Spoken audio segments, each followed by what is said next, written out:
nag-gather sa kanyang pangalan, hanggang po siya sa kalagitnaan. Kaya mga kapatid, mapalad po tayo sa mga oras na ito sapagkat narito po ang Panginoon sa mga oras na ito kasama natin. Kami po ay mga missionary volunteer, kapwa ninyo pasahero, magbabayad din po. Bababa po kami sa SM North at magpapatuloy din muli ang aming paglilingkod sa ating Panginoon at sa kapwa natin. Doon din naman po mga kapatid. At ipapakilala ko po ang aking mga kasama. Ako po ang inyong lingkod, Liberty Lagarisa, presider. At susundan po ako ng isang mga awit sa katauhan po ni Sister Reggie Masagka. Nagtatrabaho po sa isang call center. At susundan po tayo ng maghimay-himay ng salita ng ating Panginoon, salita ng pag-asa, salita ng kaligtasan sa magitan po na isang principal po na isang school sa katauhan po ni Ma'am Teresita Delia. Nagbigay po siya ng oras para po lamang sa school ang pagtuturo, pagtuloy po naman sa bus.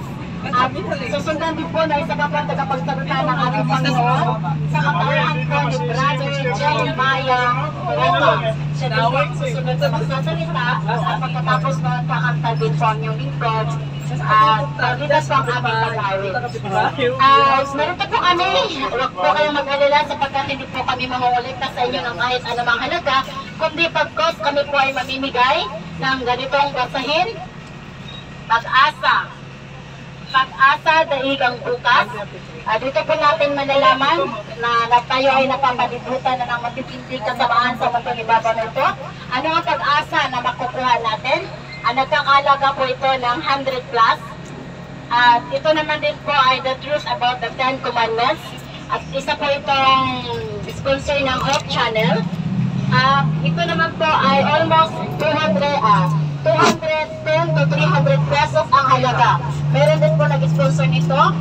Paano po magpipigilan? Ay, makita ko sa live. Nandito po tayo via live. Mamaya itutugan po ang camera sa inyo. Paano pipigilan ang paninagkarinyo? Ito din po natin sa Tadenia at ganoon din po si Brother Jeremiah Buka. Mari po ang Panginoon, inyong banal na Espiritu ay maninyayahan upang sila po ang manguna sa pagsasalita. Kayo po ang magtuturo sa kanila. Kayo po ang mamimok sa bawat kaisipan sa aming puso upang sa ganon ang mga bagay na aming tatanggapin ngayon ay magiging lubos na pagpapala sa amin at ito ay aming naisabuhay sa pang-araw-araw namin. Pagkalain po kami, ingatan po ang mga pasahero sa kanilang patutunguhan, makarating ng ligtas at yan din po ang conductor ng driver, pakaingatan sa biyahe, walang masamang mayari sa amin hanggang sa kami po ay makarating sa aming paruroonan. Marami pong salamat sa kapatawaran sa aming mga pagkakasala. Pagkawarin kami sa aming mga karumihan, sa aming pong mga iniisip, lahat Panginoon, upang sa ganun magiging karapat-dapat po ang aming patikinig at doon din po ang aming mga pagpinigro sa pangalan ng aming Panginoong Jesus. Amen. Narito na po ang ating tagapag-awit, si Ma'am Reggie Masagka. Ba't po pinundot? Sabi ko walang pindutin. Namatay?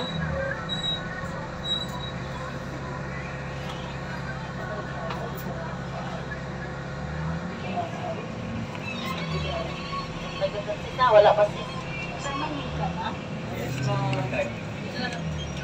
Ano pa, bago pa mga 20-20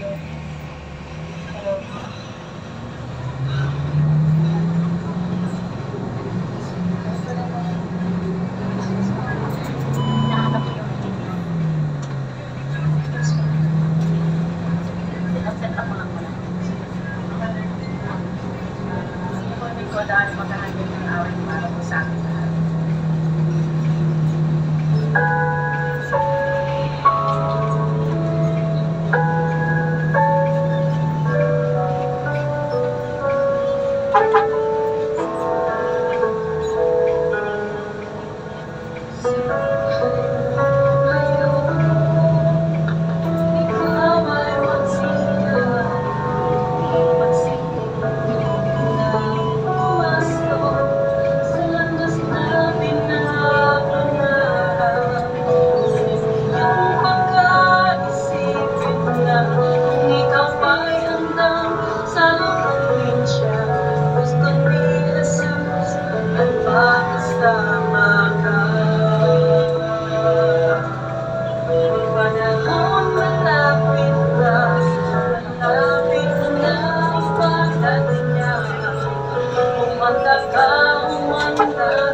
sasaluhin siya. Ikaw ako, tayong lahat, lahat magkakasama.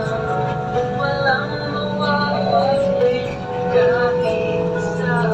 Nabayan, tuwa at kasiyahan ang mapapakinggan. Walang mararanasan na mga kapighatian. Noon sama ako ay walang hanggan. Umanda ka, umanda lang, umanda saluhin siya. Ikaw ako, tayong lahat, lahat magkakasama. Walang mawawagi kahit isa. Walang mawawagi kahit isa. Walang mawawagi kahit isa.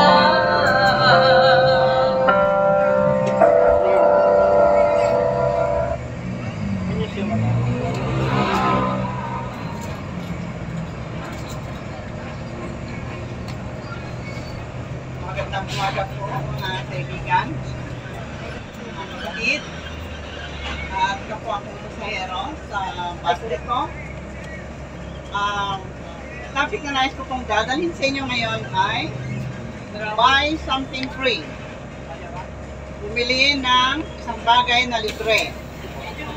Makita ito sa Isaiah 55 verse 1. Say here, "Oh, everyone who thirsts, come to the waters, and that have no money, come, buy and eat."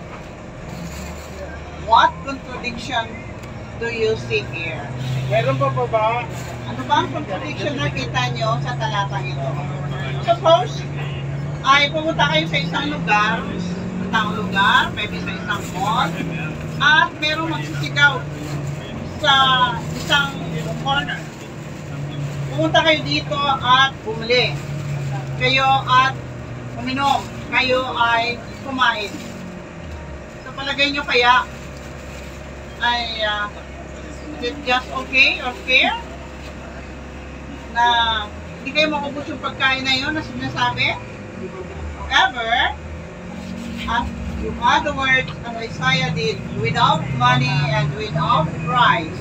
Isaiah 55:1. The point becomes clear. Isaiah appeals to the people about forgiveness.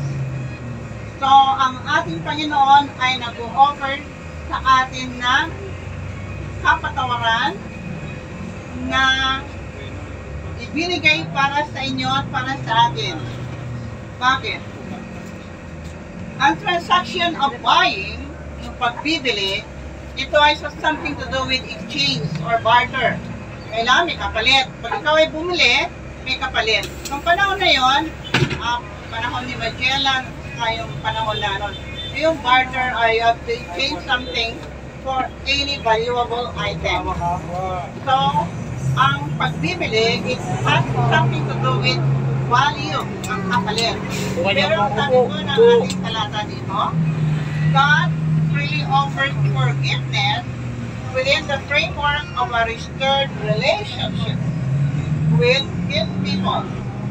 But because it was free, it doesn't mean that wala itong halaga. He bought it with a terrible blood-drenched price, the blood of Jesus. Ang dugo ng ating Panginoong Yesus ay siyang binayad para sa kaligtasan mo at kaligtasan ko, kapatid. So, ano ba ang price for our salvation? Ano ba ang halaga ng ating kaligtasan?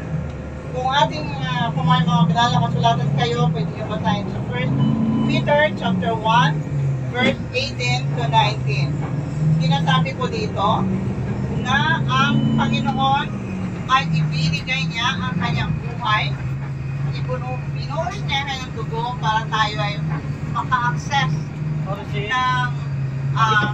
ng grace, biyaya kaligtasan sa pamagitan ng kanyang pagpapatawad sa ating mga. So, instead na tayo ang mamamatay, ang Panginoon ang namatay para sa iyo at para sa atin. So, ang panawagan ni Isaiah dito, it encapsulates the gospel in the Old Testament, and it is the same as the gospel in the New Testament. There was no Old Covenant salvation by works to be superseded by the New Testament salvation by grace. So sa pagitan ng biyaya ng ating Panginoon, tayo ngayon nagkaroon ng availability ng kaligtasan na ibinigay ng Diyos para sa inyo at para sa atin. Sa isang ancient Gilgamesh, nagkaroon sila ng tinatawag na exploits in vain para mahanap yung tinatawag na eternal life. At dumating sa ating kapanahonan, may mga actors, mga artista na niwala sa reincarnation, at kanilang hinanap yung eternal life, bubuhay na walang hanggan. Pero ang kanilang effort was in vain. So kailangan pag-aralan nila ang buhay ng ating Panginoon Jesus. At doon nalaman nila na kung ano ang ginawa ni Jesus para tayo ay magkaroon ng kaligtasan. Doon sa cross, Jesus gave Himself, died for you and for me, for us to have eternal life. So John 3:16 says, "For God so loved the world that He gave." Ang pag-ibig ng Diyos ay mapagbigay. Kung ikaw ay may ganong attitude, ay malaman na mayroon kang attitude mo kagaya ng ating Panginoon. For God so loved the world that He gave His only begotten Son. Ang Diyos ay nagbigay ng best, pinakamagaling na regalo ng langit. Walang iba kundi ang Diyos na ating Panginoon. Ano ang purpose? For God so loved the world that He gave His only begotten Son, that whosoever believes should not perish, but have eternal life. So ito ay ibinigay sa atin dahil sa kadahilanan na ang Panginoon ay nagmahal sa atin at tayo ay kanyang nais iangat sa ating lugmok na kalagayan bilang mga kasalanan patungo doon sa buhay na walang hanggan. So ito yung pangako sa John 3:16 ay very common sa atin. At makita po natin na kung paano na ang pag-ibig ng Diyos ay nanatili sa iyo at sa atin upang tayo ay mabigyan ng itong buhay na walang hanggan. This is why they need to know about Jesus and what He has accomplished for them at the cross. Salvation is free. Ang kaligtasan ay libre. In that, there's nothing you can do to earn. Our works never gave us the merit. Only the grace of Jesus. Only the blood of Jesus on the cross, the death of Jesus on the cross, was given us enough for us to be saved. So mga kaibigan, mga kapatid, isa sa aming pinopromote ay itong aklat na How to Stop Smoking. Dahil ngayong month of June, this is a smoking-free month. Not only here in the Philippines, as approved by the law, it is all over the world. Sa buong mundo po ay nagkaroon tayo ng tinatawag na No Smoking Month for the whole month of June. So nais ng Panginoon na ang mga anak niya ay magkaroon ng isang malusog na kalusugan. So kung mayroon sa inyo na ninigarilyo at interested na magkaroon nito, yun lang po ang aming bibigyan para hindi naman masayang. 300 plus po ito, may nag-sponsor lang po sa amin.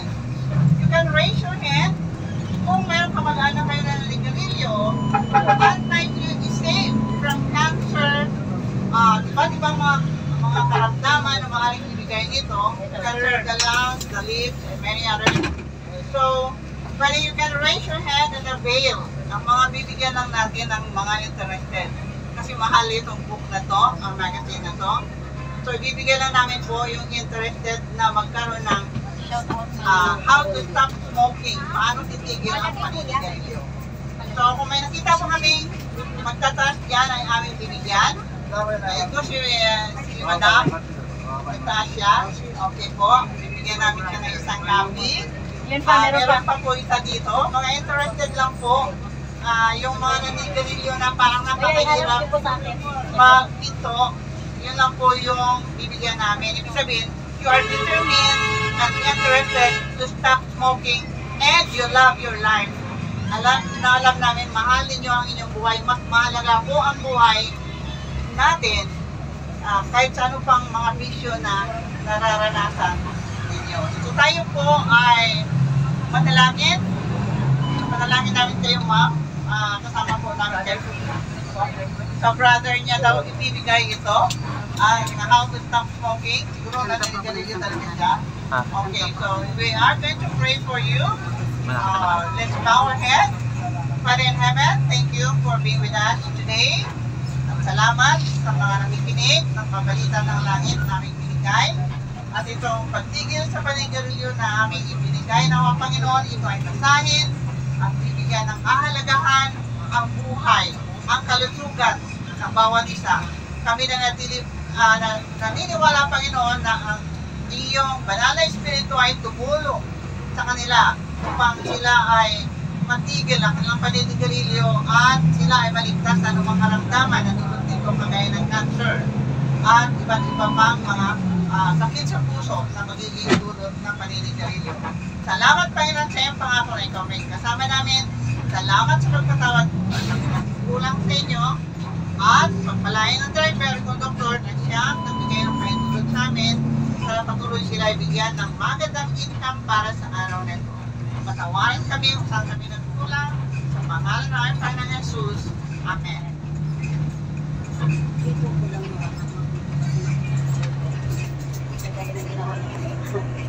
Ayan, salamat po, Ma'am Teresa Tadenia. Tayo po nabunihaging salita na